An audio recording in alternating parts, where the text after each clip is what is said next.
Another Indo-Indians informative session online. And today we have something very different. And before I continue, let me introduce myself. I'm Poonam Sagar at IndoIndians.com. And we keep doing these many online sessions, not only informative, but also fun. And today we have with us Dr. Prana. Dr. Prana is not just a healer, but he is also a visionary who empowers individuals to transform their lives, achieve inner peace, and live in harmony with nature. He integrates Ayurvedic medicine, yoga, Chinese medicine, craniosacral work, PEMF therapy, mindfulness, and inner alchemy practices. He offers a comprehensive approach to wellness and transformation.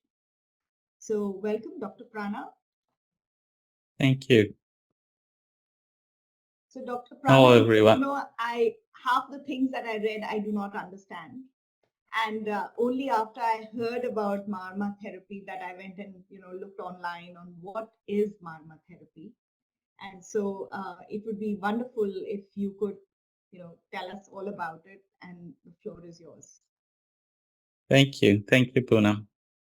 I'm going to share the screen so you can all follow through easily. It'll help guide the whole talk and conversation. So I'll take questions at the end. So you can type in your questions, but I'll answer them if I can while covering the talk as well as at the end. So I'll begin by giving you a little bit about me, who I am, where I come from, what I do, kind of thing. So as an education, I became an engineer from going into school in India, then did my MBA. And then later on, I was technology for about 15 years and then changed to becoming a doctor of Chinese medicine and acupuncture in US. So that's what I practice, but I still have my roots in both sides, engineering as well as alternative, or we call holistic medicine. So my recent work is all about Oriental medicine. I became doctor of Chinese medicine about 10 years ago, and I have practiced and licensed in 2 states in US, California and Florida. But before that, I studied craniosacral work, which comes from osteopathy. And I studied that, and I teach now as well, and I practice for over 20 years. But from age 13, I have been studying Ayurveda with a Siddha teacher in Gujarat because of my own reason of my own self-healing.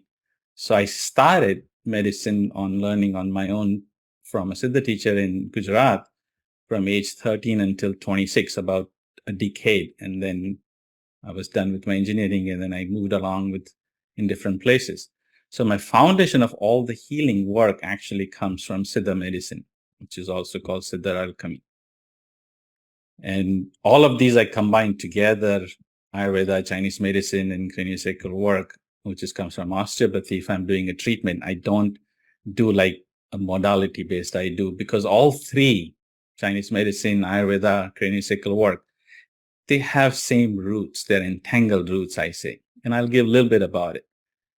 I'm still an engineer, so I actually make apps. I just made an app that I released on Android. There's a free version and a professional version for frequency generation that you can use it for binaural beats, which helps to release insomnia and all kind of mental challenges. But I also make these peripheral devices, which are these small coils that you can actually apply on acupuncture points. They generate magnetic pulses and they help you. You can apply also on the Marma points as well. And this is the whole system with peripheral amplifier and the device, which is any phone. It will work on any Android phone.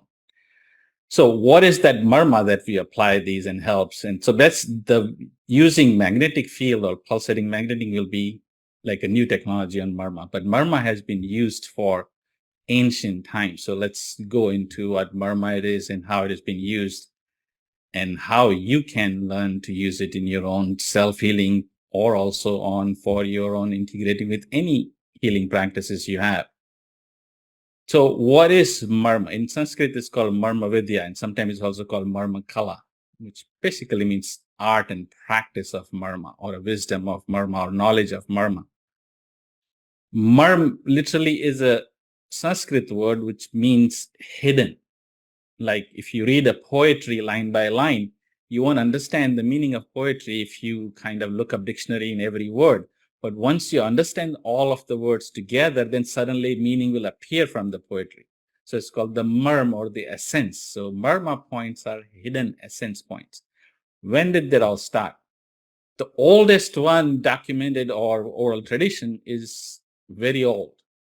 Sage Agastya, or Rishi Agastya, he was in Mahabharata time, Ramayana times. We're talking about thousands and thousands of years ago.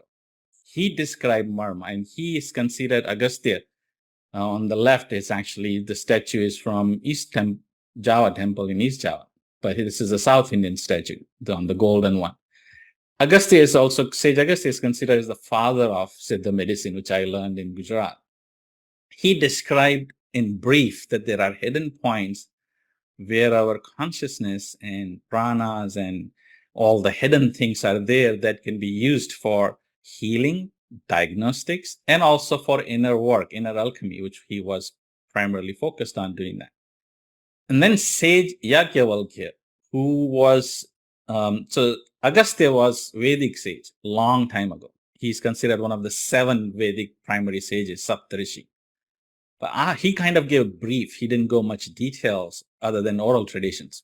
Yajnavalkya was the first one to describe them in detail a little bit, and then he described 18 points. Yajnavalkya is considered the first philosopher on the planet. If you look up who is the first philosopher, Yajnavalkya's name will come. So he wrote what is called Yajnavalkya Simriti, and also Yajnavalkya, who comes as a Brihadaranyaka Upanishad, which is considered one of the oldest Upanishads. We're talking about 4000, 5000 BC. He described 18 points for specifically inner work. And those were the 18 points I learned first from my Siddha teachers when I was 13, 45 years ago, or 43 years ago. Those 18 points are used to separate your awareness from senses, which is called pratyahar. If you do yoga, one of the things you do after pranayam before doing dhyan is to move your awareness inward, kind of disconnecting from the outer world and going inner world. And he described those 18 points to be able to do that. And that was the first description of Marma point for inner work, for actually working with your own mind and helping you to disconnect from world and going inward. And then comes Shushruta, 600 BC. He's considered as the father of surgery. If you look up on Google, who is the first documented surgeon on the planet, is the Ayurvedic doctor, Shushruta. He was alive when Buddha was alive. So they were contemporaries, and he was in Takshila, which has now become just a museum in Pakistan. He created these instruments, and there are some of them are actually in Museum of Pakistan, these one on the right bottom. And they're still there in the museum. They are like 600 BC. So we're talking about Buddha's time. And he described 107 Marma points instead of 18. So he took 18 and explained further, saying that these points you have to be very careful when you're doing surgery. And these points should be used to diagnose as well as treat. And these are the same points that are used in the oldest martial art on the planet, Kalaripayattu. The same Marma points are used for defensive, offensive. So these Marma points have been there with us, with our culture and tradition for thousands of years, not just new. And these you can say are like a forefathers of all the points that acupuncture talks about, or all the reflexology points or thigh massage. All of those actually are rooted in these 107 points, which were 18 initially described by Yajnavalkya and then became 107 by the time Sushruta came. And they're still used as 107 today. So how are these work? What is these Marma points, and how do they actually work? And how can some things in the body can help you to heal, also help you to actually even make other person incapacitated if you're doing in martial art, or you can actually diagnose using these points. So how are these work? Where are the bodies, and how does it all connect? For that, we have to kind of go a little bit backwards and understand what is really human being. What do we talk about being human? So Charak, the great father of Ayurveda, he says that everything in the world, so he uses the word lokasthasti, which means all of the creation is built on three aspects: consciousness, mind, and physical body. Yes, from Charak's perspective, the computer that you're using, the table you're sitting on, chair you're sitting, has consciousness. It has also mind, and it has the form, because that's where you're able to touch it. So there is nothing in the whole creation that doesn't have consciousness.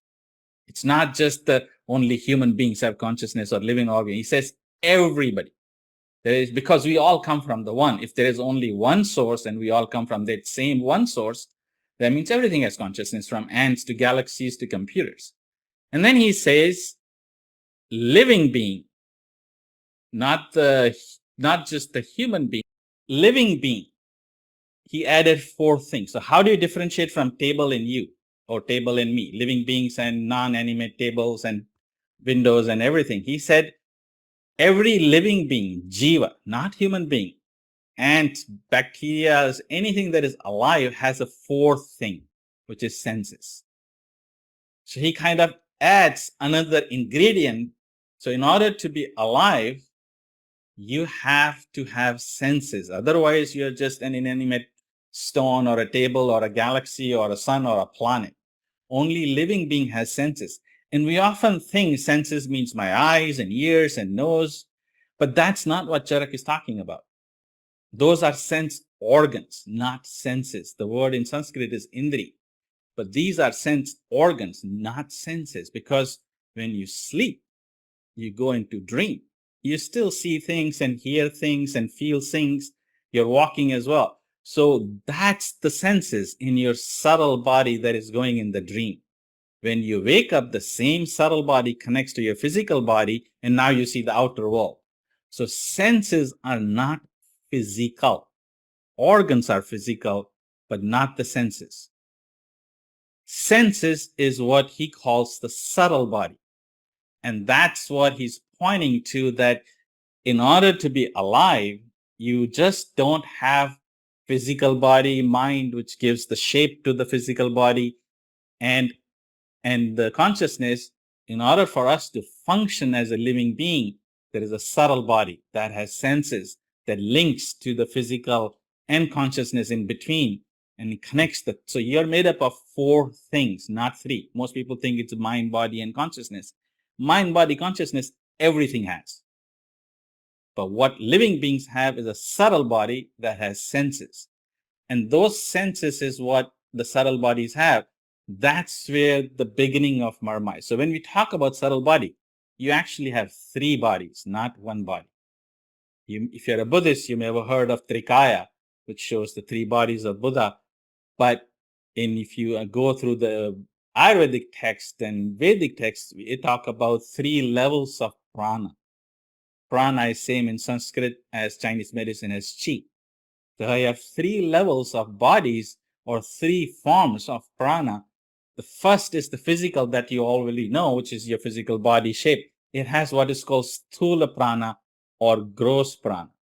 Here I show you the artist of showing the three Buddhas, three Trikayas, which is called the Nirmanakaya, Sambhogakaya, and Dharmakaya. And here is an American artist who is very visionary, and he's showing you the physical body with inner pranas, and he's showing the outer one, and the whole world or cosmos having that third aspect. And that's the three levels. So if you think about it, we have three bodies. The physical body is called the gross, which is the one that you can feel and touch with your physical senses and physical sense organs. It supports your physical body, high vitality, walking around in the world. So those pranas that do that are called sthula prana or gross prana. Then there is a subtle body that you go into dream with, that you travel into astral lands if you're a yogi. That subtle prana is what connects the psychic aspect of us, that you have visions and you have memories and you have consciousness goes into different planes and you have dreams. That's called subtle prana. And then there is cosmic prana, which is the prana that creates and supports all of the universe. And those are the three levels. So when we're talking about marma, we're talking about the middle one, subtle. That's where the marmas are. And that subtle body has channels. We call those channels, as you know them, as nadis, which means literally channel. That's where the marma are. Plural of marma is marmani. That's what we Sanskrit, when we add ani, it makes it plural. So marma points are literally called marmani. And the same thing is about marma and chakras are same when it comes to Marma Vidya. Because when the channels cross together, it's like you take two streams of water, you run them across, it creates a vortex. And that vortex is what is called marma. And that same vortex is also what we call chakra. So the 6 chakras that you know mostly in yoga and Ayurveda and most New Age people talk about, they're part of this 107 marmas. So there are regions in the subtle body where the channels cross together and they create vortexes. But the prana itself extends beyond the body. That's why if you look at the Harish Johri's picture on the left, an artist, he shows cosmic and as whole field. And inside them, we have channels. And as per the Upanishads, we have 7.2 million nadis. Not 10, 14, 15, as people tell you. 7.2 million, that's the Upanishads talks about. 72,000 of them actually converge in the heart. Yes, there is a main central channel around which all other channels open up, but total of them are over 7.2 million, not 1, 2, or 14 channels. So that's what the subtle body is, built up of all the channels through which all these pranas are flowing and giving the functions to the organs and senses, connecting your mind to the consciousness, to the body, and you feel like, yes, you're this person who is walking around in the world, but under that, there is so much going on. I mean, if you can imagine 7.2 million channels functioning together to hold us as a person, and we can see dreams, we can see memories, we can have visions, we can see future. But where they connect together, they create vortexes where the consciousness kind of binds with mind and prana. Those regions are called marma.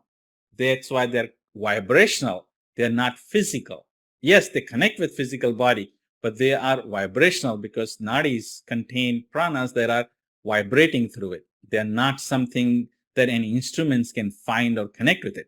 What instrument can find and connects is what is happening that changes into the physical body, blood flow, sensitive of the skin, all of those things, nerve conduction. But beyond that is subtle that science has yet to find a connection with, that an instrument that can detect. But these are the channels through which the marmas come and arise, because that's where we say that consciousness and prana infuse together. So those are also called knots, sometimes the granthis.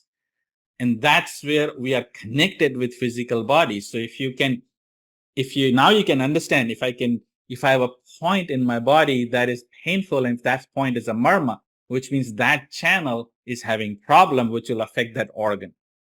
And if I attack at that point and disrupt that infusion of consciousness and prana, that part will become incapacitated. And that's why they used it as a defensive art in Kalaripayattu. But you can bring your awareness into that point and bring all your consciousness out of those points. That was Yajnavalkya said. That's how you do the inner alchemy of connecting and healing inward. Those are the ways it has been used for generations, for thousands of years. And it's been there documented. You can look up in Sanskrit text and everything. So nowadays we call 108 marmas because we added one more now I mean is after 500 BC, after Shishru. So otherwise, originally 18, then 107. Vedic and Upanishad talk about 107. Now we use 108. And 108 is supposed to be also connected with the one marma that Upanishads and the oral tradition only talked about, but they never wrote it down. So that's why now we write it down and we have 108 marmas. So how do you use them? Well, if you look into all the Buddhist world and all the Hindu world, they actually talk about doing inner work. You bring your awareness to different marmas, you unlock the power that is connected with it, and you open up and change your healing. You can see these two pictures. One on the left side is from the Hindu text or Vedic Upanishads, and the right side is actually Buddhist.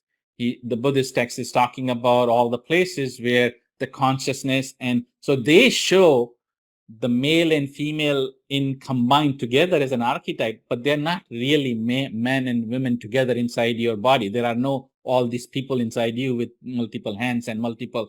So we call them as in Buddhist world, Buddhas and Dakinis, but they are actually your own consciousness and your own mind, or your own pranas and your own mind coming together and has attributes. So this union of mind and prana together is what is the Buddhists are talking about, which you see in the picture, but they're often treated as if they're talking about deities somewhere out there.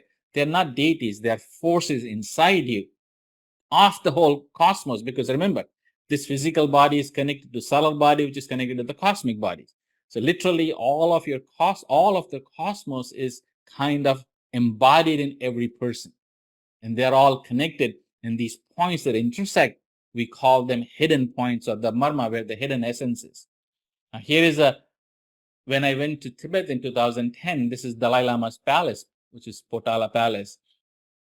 But behind that Potala Palace is actually a temple. It's called Lukhang Temple or Lukhang Palace. That's on the top right, you can see. It's just a building with 3 floors. The bottom floor is about the ceremonial figures and the prayers they do. But the second and third floors, there is nothing, only wall murals. In other words, walls have paintings that describe how to do inner work, and different yoga postures, different inner works, and different way of connecting with different ways of doing things and going into different astral planes and things like that. So in one of the wall mural, there is a picture of this, where a practitioner is kind of pulsating, vibrating points on person's neck. And Dalai Lama quoted when he saw that picture, saying the realization in the inner work begins from direct experience of clear light. And this technique is called Vajra wave. So it's not like pressing button or pressing points. It's like generating a wave on certain points on the neck. He says precise energy points, which is basically marmani, at the side of the neck are very powerful for awakening clear light, the mind's innate luminosity. So here in one paragraph, he kind of described the points around the neck, which are also called in Sanskrit jewels, manias. Those marma points names is called manias, which is the jewels, and they literally kind of pointing you that if you work on those neck and you know how to do it with precise energy wave, then it will clear your mind. It will reduce your insomnia. It will release your ADHD. It will clear your anxiety and depression, and it will calm you down. So it's directly there, and it's being used for ancient times. It's not something that we kind of made up right now. It's not something, it's been there for a long time, and we have been using it for a long time in our culture, in our tradition. And when you'll see it, when I show you a picture, that it is used everywhere. It's just that we don't connect with it where they come from.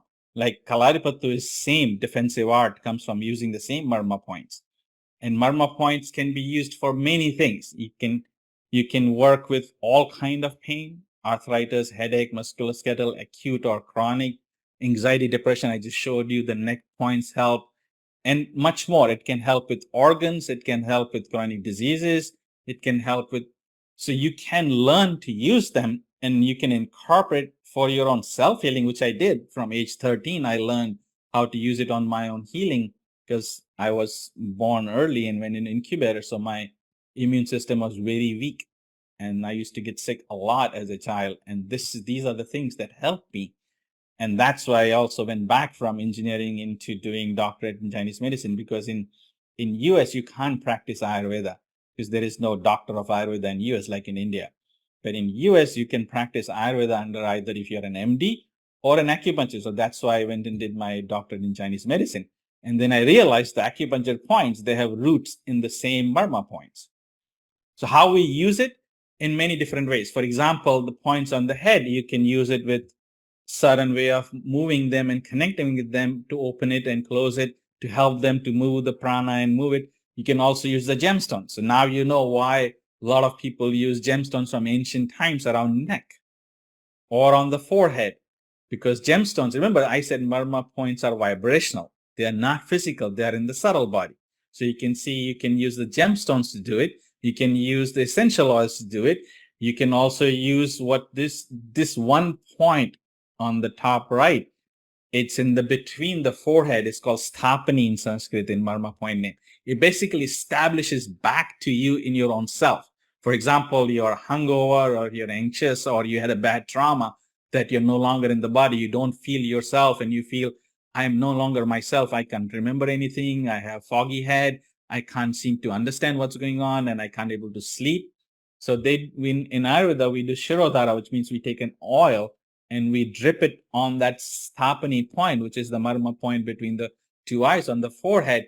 It eliminates all of these things, headaches. It eliminates wind in the brain, so you don't get foggy head and restless mind, and you don't get to worry about too many things. So it calms the mind down. Stapani literally means it brings you back. It establishes back into your own self, so you can be back to yourself. And then we also use it on back.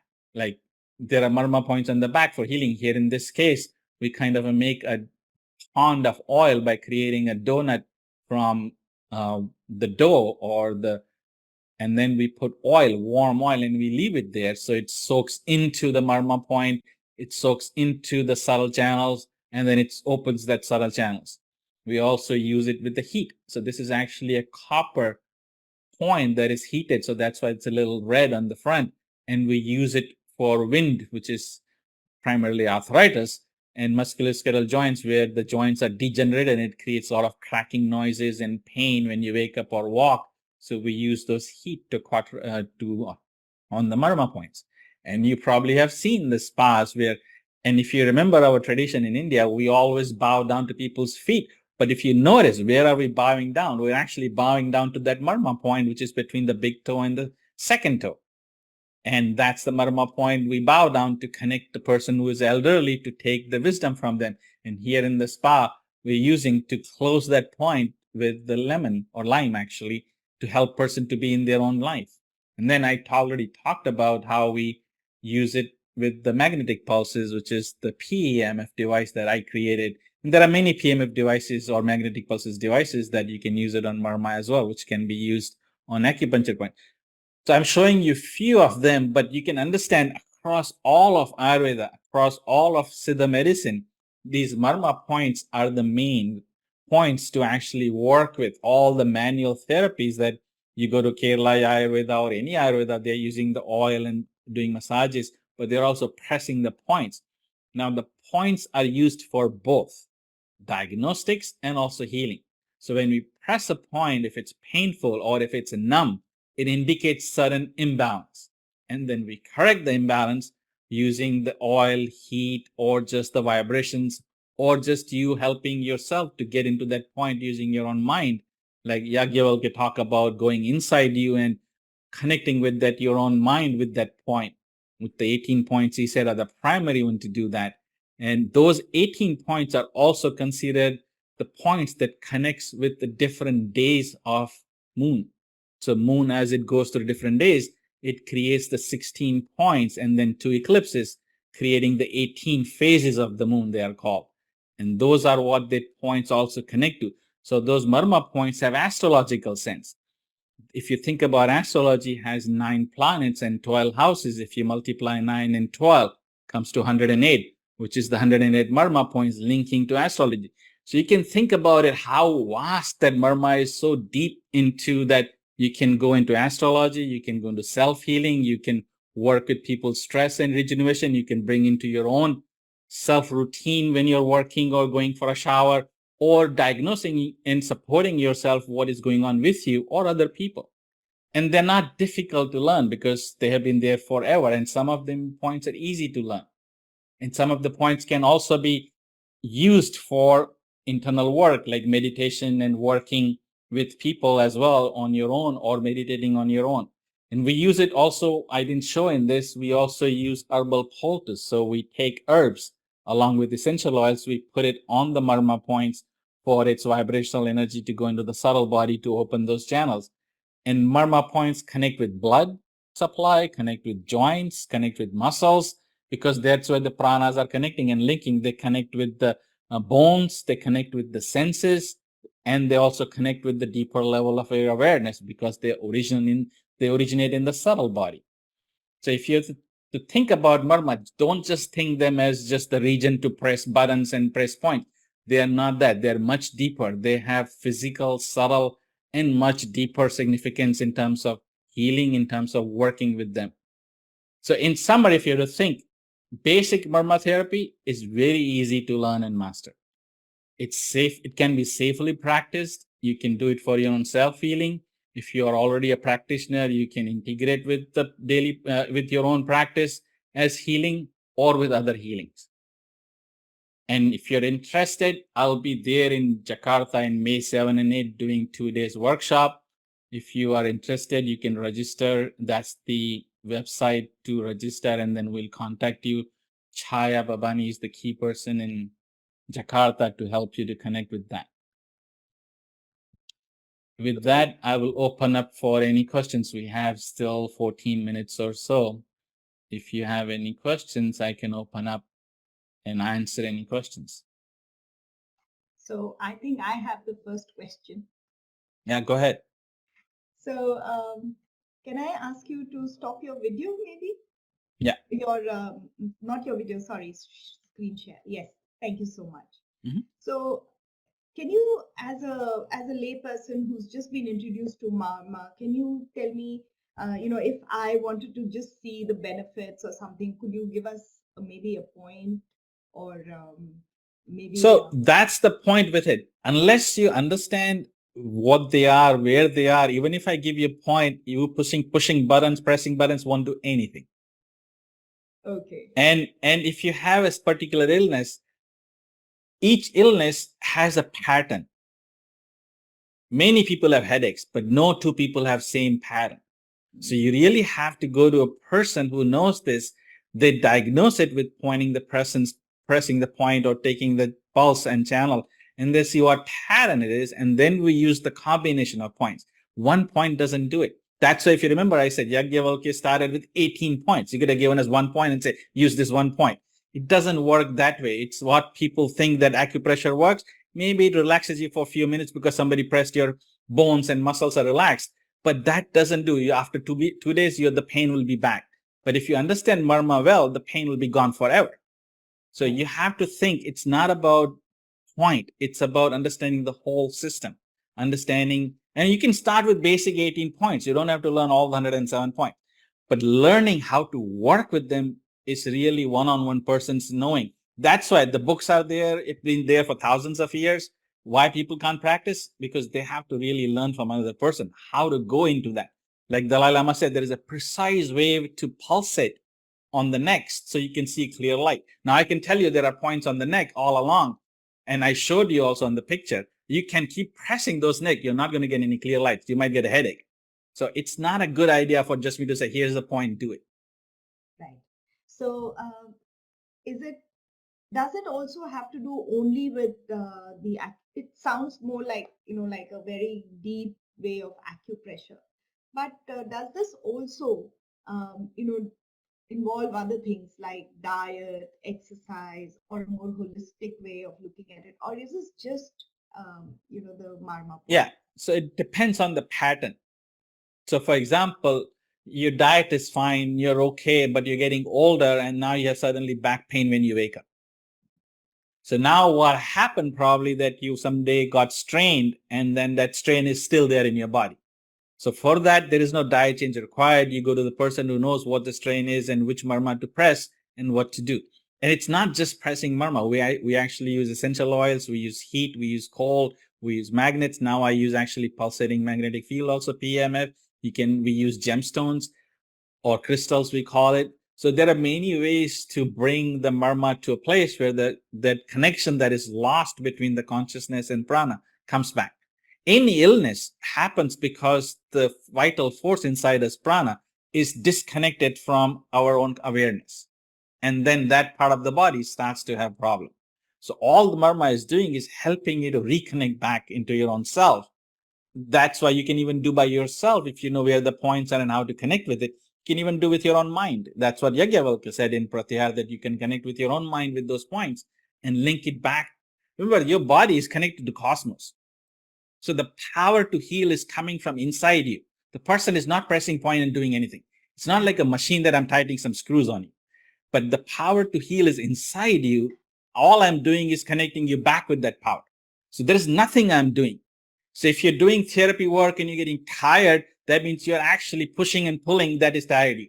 But doing Marma work in a way, if you understand, you'll never get tired because you're not doing any work. All you're doing is connecting that person's consciousness with their own inner power, and that heals it. That's all I'm doing. So there is nothing in me to do anything for them.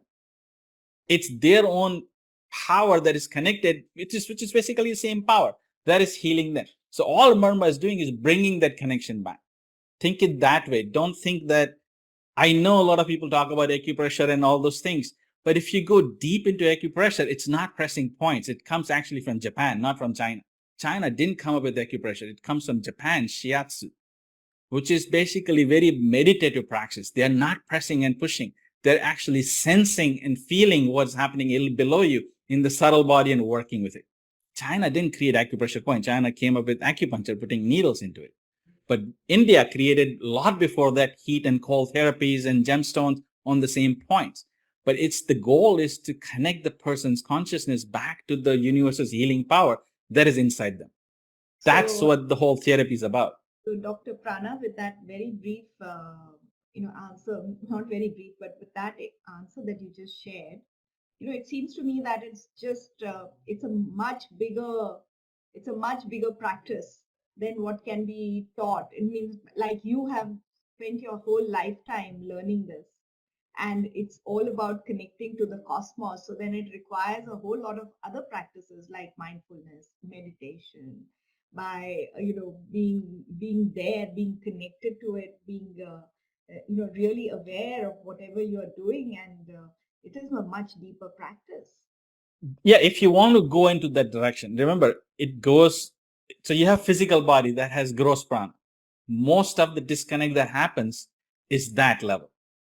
You're not aware how your stomach works. You're not aware how your eye functions. But if you suddenly have a stomach pain, you know that your stomach is off. So you can take medicine to do it. The Marma is used at the same level as well. But yes, Yajnavalkya took it to the deeper level. But what I'm pointing to is that even your stomach to function back, your medicine is only clearing up things that blocked that functioning. So the same thing Marma is doing, it's clearing up things that block that connection. And then, because even if your body cuts the point, now if you ask a Western doctor, how did my skin heal? He will say, I have no idea. All I did is put an ointment and put it together and body healed itself. But even science doesn't know how does my skin heal itself. We only clean up the things so that nothing isn't blocking them. We put medication so nothing inside goes, parasites, and then body heals itself. So it's not like science is doing something by putting medication that putting the skin together. No, its body is doing itself. Same thing Marma is doing. It's just clearing up things and making things flow where it's not flowing. But yes, you can, if you want to spend less of your life learning and going deeper, you can. And that's why a lot of practitioners like me do it. And my teacher did it and his teacher did it. But I'm showing you the vast spectrum from a daily use for your normal pain in X to all the way to understanding how deep you can go with Marma. So my last question to you, Dr. Prana, is that does understanding Marma points or also lead you to a spiritual practice? Does that also lead you to, a guidance towards doing something more towards meditation? If that's your goal, if your goal is healing, then it will help you to learn healing. If your goal is transformation of your mind and becoming aware of what really means to be human and then look for what is going on, then it can help you there as well. But Marma, think it that way. It's not, so Yajnavalkya and all, they talked about that it helps pratyahar. It helps you to disconnect and go inward. What you do after going inward, that requires whole another level of awareness. That's where the spiritual teachers and all those come up. It only helps you to go inward. It doesn't make you enlightened and suddenly you'll become a master of enlightenment. Yeah, no. yeah, absolutely, absolutely. I agree there. It's not about becoming a master or a guru. Correct. It's all about reconnecting with your Correct. deeper consciousness and Yes. connecting. That definitely will help you. It gives you a door to realize that you're more than just the physical body. And then it'll create the curiosity in you. What do I do now? Thank you, Dr. Prana. That was really informative. We really enjoyed your presentation. So there is one question by Ajay. How is Marma healing done practically? Is it only by using those objects that you've shown or also involve things like meditation? Yeah, so you asked the question. Yes, it's both. Marma work is never done without being mindful. In order for a person to help you as a practitioner, yes, we'll use all the objects of stones and oils and even pressing or moving things and pulsating. But the practitioner has to first settle down in his own way to be able to do that. But you don't have to for just basic aches and pains. But if you want to go deeper learning, at some point you have to. Are there side effects? If yes, what could they look like? The side effects is if you wrongly use it. Remember, these points are used for defensive as well. So if you kind of push and press, like for example, the points along the neck, if you press it hard, you're going to get choking sensation. So you'll get for a moment, like the body will push you back. Other than that, there are no side effects. And that's why Shushruth actually wrote it, that these 107 points, you have to be careful when you actually do surgery. So you don't actually bleed them more or cut them more. So the side effects are only if you abuse them. Right. This reminds me of the Star Trek serial where the Dr. Spock used to touch a certain point in the neck and the person used to get Exactly, go unconscious, yes. Or connect to the point and go into the mind melt. Yes, those actually points are used from the neck and jaw to connect the person's clear the head. But they are kind of copied a little bit from there. Okay. Thank you, Dr. Thank Prana. you. We hope to see you in Jakarta in May. Thank you. Thank you, everybody, for joining Thank you. this session.